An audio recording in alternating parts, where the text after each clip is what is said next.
Yo, ako po si Boy Kamote Vlog. May announcement pala ako sa inyo. So, ngayon pala ay napa-importanting bagay. May sasabihin ako sa inyo. Wala pa transport namin. Anong oras na?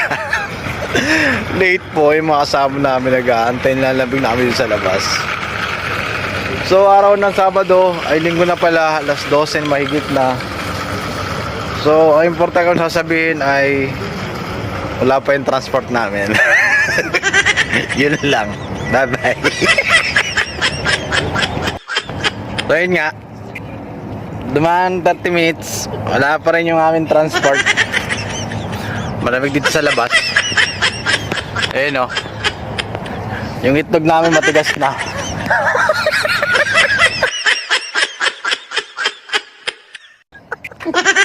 Sobrang lamig, tumigas na.